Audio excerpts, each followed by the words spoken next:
Wherever you go, whatever you do, throw a little at it. Omax, Vest and Briefs. இன்றைய தினம் பரமக்குடியில் நமது மதிப்புக்குரிய திரு இமானுவேல் சேகரன் அவருடைய குரு பூஜையில் கலந்து கொள்வதற்காக இன்றைக்கு வந்திருக்கிறோம். பாரதிய ஜனதா கட்சி என்றைக்குமே மறைந்த தியாகிகளையும் பெரியவர்களையும் வணங்குவதிலையும் போற்றுவதிலும் நாங்கள் எங்களுடைய கடமையை இதுவரையிலும் செய்திருக்கிறோம். அந்த வகையில் இன்று மரியாதை செலுத்துவதற்காக பரமக்குடி செல்வதற்காக வந்திருக்கிறோம். சார், உதயநிதி என்ன சொல்றாருன்னா, அதிமுகவை வந்து பாஜக சொப்பு நூறா உடைச்சிருச்சு அப்படின்னு நேற்று ஒரு விமர்சனம் வச்சிருக்கிறாரு. அதிமுக இன்றைக்கும் ஸ்ட்ராங்காக தான் இருக்குது. நீங்கள் பார்த்துருக்கலாம். மதிப்புக்குரிய அதிமுகவுடைய பொதுச் செயலாளர், எங்களது தோழமை கட்சியினுடைய தலைவர் போகக்கூடிய இடங்களெல்லாம் இன்றைக்கி மக்கள் வெள்ளமாக வந்து இன்றைக்கி மிகப்பெரிய ஒரு ஆரவாரத்தை கொடுக்குறாங்க, ஆதரவு தர்றாங்க. அவங்களுக்கு ஒரு பொறாமையிலே இருந்துகிட்டு இருக்கிறாங்க.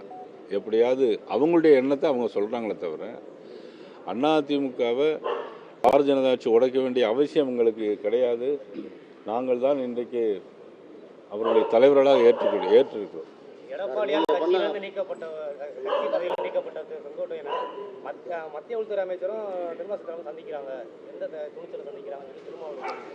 இது சந்திக்கிறது துணிச்சல்லாம் ஒன்றும் வேண்டியதில்லை. யாராவது வந்து அதாவது இல்லை இப்போ என்னன்னா, அவங்க போயிருக்கலாம், சந்திச்சிருக்கலாம். இதில் வந்து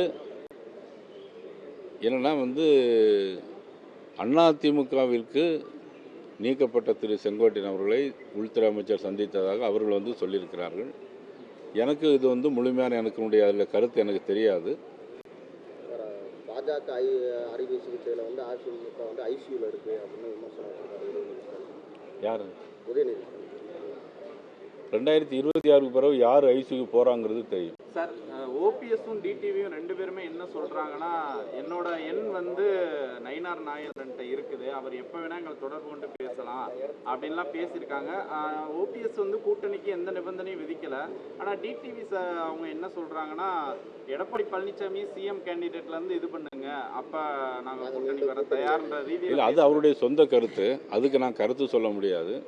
அண்ணன் ஓபிஎஸ் அவர்கள் சொல்லியிருக்காங்கன்னா, நான் எந்த நேரமும் நான் அழைத்து பேசுவேன். இப்போ கூட நான் அழைத்து பேச தயாராக இருக்கேன். எனக்கு எல்லாம் யாருமே எனக்கு கருத்து வேறுபாடு கிடையாது. திரு டிடிவி சார் மேலேயும் எனக்கு எந்த விதமான கருத்து வேறுபாடு எப்பொழுதும் கிடையாது, இனிமேலும் கிடையாது. நான் தயாராக தான் இருக்கிறேன்.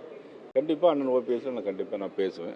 பேசிட்டு உங்களுக்கு தகவல் சொல்கிறேன். அதிமுக உட்கட்சி விவகாரம் சார், இது வந்து செங்கோட்டையனை நீக்கினது உட்கட்சி விவகாரம். அப்படி இருக்கும்போது அமித்ஷா அவர்களை வந்து செங்கோட்டையனை வந்து பார்க்குறாங்க. இது உங்க கூட்டணிக்குள்ள எடப்பாடி இல்லை, இதனால் எங்களுக்கு கூட்டணிக்குள்ள எந்த விதமான இடர்பாடும் கிடையாது. இப்போ வந்து உள்துறை அமைச்சர் இங்கே வந்து அவங்கள சந்திச்சாதான் பார்க்கணும். அது அவங்க போய் பார்த்து தான் அவங்க சொல்கிறாங்க. பட் என்னுடைய தகவல் முழுமையாக தெரிஞ்ச பிறகு நான் உங்களுக்கு சொல்கிறேன். விஜய் சனிக்கிழமை தோறும் விடுமுறை விட்டு உங்களுடன் ஸ்டாலின் முகாம் நடந்திருக்கு. அண்ணாமலை கூட ஃபிக்ஸ் பண்ணியிருந்தாரு. அது மிகப்பெரிய ஒரு கண்டிக்க தகுந்த செயல். அதான் எல்லாருக்கும் கல்வி அறிவை கொடுக்கணும்னு நினைப்பாங்க. இவங்க கல்வி அறிவு கொடுக்கக்கூடிய பள்ளிக்கூடத்தையே லீவ் விட்டு பெரிய ஆட்சி விழாவெல்லாம் எடுத்து அதுக்கு ஒரு நாளைக்கு முன்னாடியே பெரிய விளம்பரம்லாம் பண்ணியிருக்கு. இதில் தான் அந்த ஆட்சி வேண்டான்னு நாங்கள் நினைக்கிறோம்.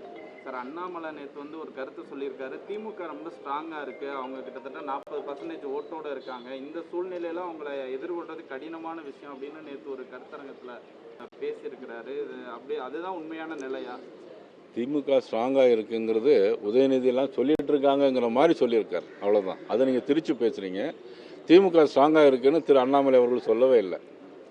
திமுக ஸ்ட்ராங்காக இருக்கிறதாக அவங்க சொல்லிக்கிட்டு இருக்கிறாங்கன்னு சொன்னாங்க. அவ்வளோதான். விஜய் சனிக்கிழமை தோறும் பிரச்சாரம் பண்ணுறாரு. சனிக்கிழமை தோறும் பிரச்சாரம் பண்ணுறாங்க. சனிக்கிழமையை பற்றி உங்களுக்கு தெரியும். அதுக்கப்புறம் நான் ஒன்றும் சொல்ல வேண்டாம்.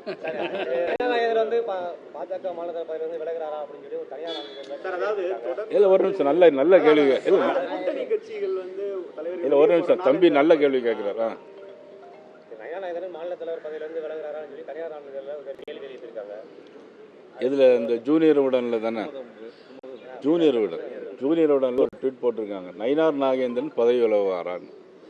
எனக்கு பதவி விலக வேண்டிய அவசியம் என்ன வந்திருக்கு? ஒரு அவசியம் இல்லை. அதே நேரத்தில் பாரத பிரைம் மினிஸ்டரும் மாண்பு உள்துறை அமைச்சரும் அகில இந்திய நட்டா அவர்களும் என் மீது அளவற்ற அன்பும் பாசம் வைத்திருக்கிறாங்க. உங்களுக்கெல்லாம் நன்றாக தெரியும். கங்கை கொண்ட சோழபுரத்தில் வந்து பேசும்போது கூட நயினார் நாகேந்திரன் மீது இவ்வளவு பாசம் இருக்கிறதுன்னு சொல்லியிருந்தாங்க. மாண்புமிகு உள்துறை அமைச்சர் அவர்கள் என்னுடைய வீட்டுக்கே வந்து எல்லாம் நலம் விசாரிச்சுட்டு போயிருக்கிறாங்க. இவ்வளோ தூரம் இருக்கும்போது நான் பதவி விலக வேண்டிய அவசியம் இல்லை. ஒன்று, ஊடகங்களும் பத்திரிகையாளர்களும் இந்த மாதிரி பத்திரிகை தர்மத்தை காப்பாற்றணும்.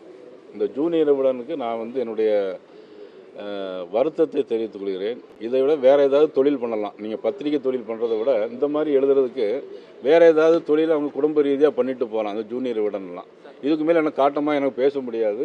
பத்திரிகையாளர்கள் எல்லாருமே, உங்களுக்கும் எல்லாருக்கும் சேர்த்து, எனக்கு மட்டும் இல்லை, யாரையும் இந்த மாதிரி ஒரு மாதிரி விமர்சனங்கள் தேவையில்லாமல் பண்ணாதீங்கிறது உங்களுக்கும் எல்லாருக்கும் கேட்டுக்கொள்கிறேன். அந்த கூட்டணி பிரச்சனை பிளவு இது டெல்லி தலைமை என்ன சார் நினைக்கிறாங்க? நீங்க சொந்த எங்களுக்கு அதிமுகவுடைய தலைவர் பொதுச் செயலாளர் UPS அவர்கள் என்ன சொல்றாங்களோ அதுதான். அங்கே பிளவு என்பது கிடையாது. சார் இப்போ நேற்று தான் இல்லை அண்ணன் OPS என்ன சொல்லியிருக்காங்க, எந்த நேரம் நான் பேசணும்னு சொல்லியிருக்காங்க. கண்டிப்பாக நாங்கள் பேசுவோம். அதுலேருந்து உங்களுக்கு தெரியலையா? இதுலையே நீங்கள் பிளவுபடுத்த நினைக்கிறீங்க.